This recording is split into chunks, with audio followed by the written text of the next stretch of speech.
दोस्तों, क्या आप एलियंस से मिलना चाहते हैं या क्या आपकी कभी दूसरी दुनिया में जाने की इच्छा करती है?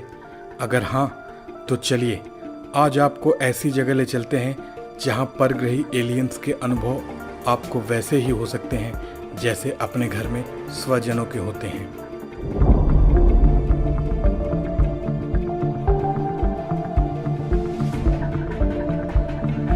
तो आज हम आपको एक ऐसी जगह के बारे में बताने जा रहे हैं जो है तो इसी दुनिया में, लेकिन वहां जाने पर आपको निश्चित रूप से दूसरी दुनिया के नज़ारे दिखाई देंगे। जी हाँ, हम बात कर रहे हैं एम त्रिकोण यानी एम ट्रायंगल की। इन दिनों शोधकर्ताओं के लिए रूस के पर्म प्रांत का एम त्रिकोण एक अबूझ पहेली बना हुआ है। मॉस्को से लगभग 600 मील पूरब की ओर उराल पर्वतों के पास पर्म और स्वेर्दलोवस्क क्षेत्र की सीमाओं पर मोल्योवका नाम का एक गांव है। उस गांव के विपरीत दिशा में सिल्वा नदी के किनारे का जो पूरा क्षेत्र है उसे मोल्योवका त्रिकोण या मोल्योवका ट्रायंगल या आम भाषा में एम ट्रायंगल कहते हैं। इस जगह की विचित्रता बहुत कुछ बरमूडा ट्रायंगल से मिलती जुलती है, इस वजह से भी इसे एम ट्रायंगल कहते हैं। किसी समय यह क्षेत्र वहाँ के स्थानीय मानसी लोगों के लिए काफ़ी पवित्र माना जाता था।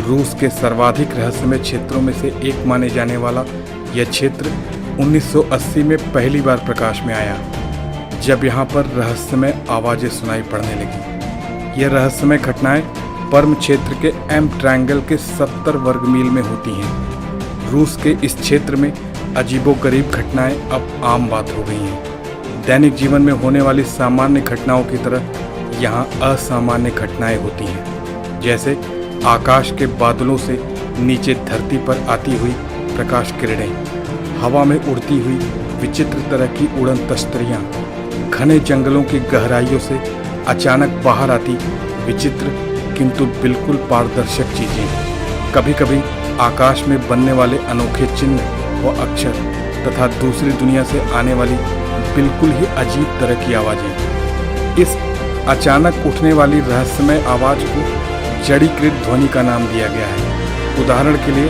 यदि आप इस एम ट्रायंगल में जलती हुई लकड़ियों के पास बैठे हों तो आपको लगेगा कि कोई ट्रैक्टर आ रहा है। आप उसके आने का इंतज़ार करते रहेंगे, लेकिन आसपास कोई ट्रैक्टर नहीं होगा और धीरे धीरे वह आवाज़ कम होते होते गायब हो जाएगी। शोधकर्ताओं का तो यह भी कहना है कि उन्होंने ट्रैफिक की ध्वनि और ऐसी गाड़ियों की आवाज़ रिकॉर्ड करी जो तेज़ रफ्तार से बिल्कुल बगल से निकलती हुई प्रतीत हुई, परंतु हैरानी की बात यह थी कि सबसे नज़दीक की सड़क वहाँ से 40 किलोमीटर दूर थी, तो फिर गाड़ियों की आवाज़ें कहाँ से आई? उन्हें वहाँ पर कई बार बिना किसी वाद्य यंत्र के ऑर्केस्ट्रा की आवाज़ें सुनाई दी और आकाश में विचित्र चिन्ह एवं आकार बनते दिखाई दिए।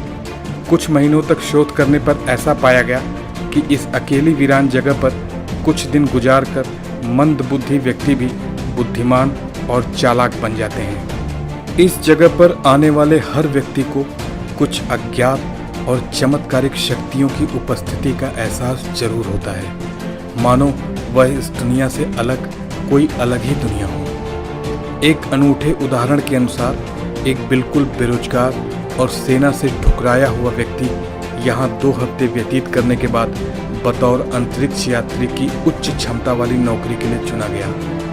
एक और विचित्र बात इस इलाके में मोबाइल फ़ोन के इस्तेमाल से जुड़ी हुई है। इस इलाके में विभिन्न कंपनियों के नेटवर्क होने के बावजूद फ़ोन काम नहीं करते, लेकिन एक मिट्टी का टीला है जिसे कॉल बॉक्स कहते हैं, उस पर चढ़कर कॉल संभव हो जाती है। ऐसा पाया गया है कि उस छोटे से टीले पर चढ़ते ही आप दुनिया के किसी भी हिस्से में कॉल कर सकते हैं और उस मिट्टी के ढेर से उतरते ही आपकी कॉल कट जाती है। इस स्थान पर उड़न तश्तरी जैसे विचित्र उड़न खटोलों का दिखना एक आम बात है। इस क्षेत्र में सिल्वा नदी के किनारे वाले इलाके में अचानक हवा में आग की लपटें उठती हैं। एक रशियन लेखक अलेक्जेंडर म्योवचेंको, जिन्होंने यूएफओ अनअनाउंस्ड विजिट नाम की एक किताब भी लिखी है, बताते हैं कि यद्यपि इस इलाके में जो घटनाएं घट रही हैं उन पर विश्वास करना कठिन है, लेकिन फिर भी इन घटनाओं की तुलना दुनिया के किसी भी अन्य भाग में घटने वाली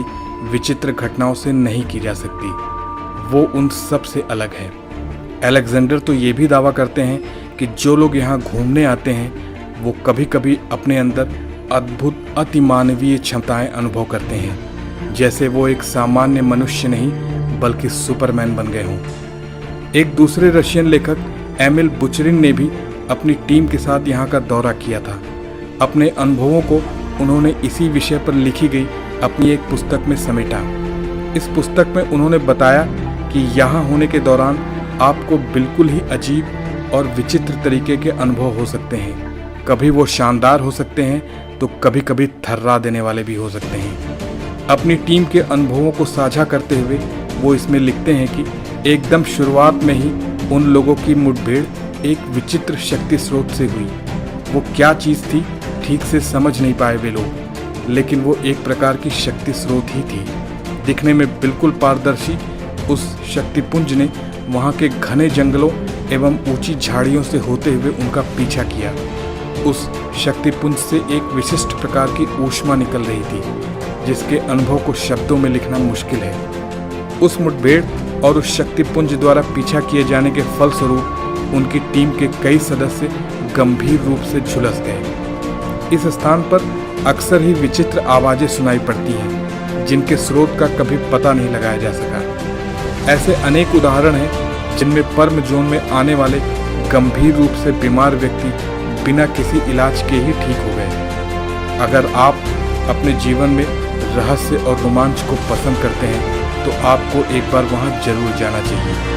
हो सकता है कि आपके अनुभव बाकी दुनिया के अनुभवों से बिल्कुल अलग हो, लेकिन वो जो भी होंगे कभी न भूलने वाले अनुभव होंगे। हो सकता है कि वहां जाने के बाद आप बरमूडा ट्रायंगल की तरह इस दुनिया में कभी वापस ही न आ पाए, क्योंकि वहां के अनसुलझे रहस्यों पर अभी शोध कार्य तो चल ही रहे हैं। खतरे बहुत हैं इस दुनिया में, लेकिन खतरों का क्या जनाब, वो तो कभी भी आ सकते हैं, वो भी बिना किसी पूर्व सूचना के। अब इन दिल की धड़कनों को ही ले लीजिए। जिंदगी में कब, कहाँ, किस मोड़ पर साथ छोड़ देंगी आपको पता है क्या?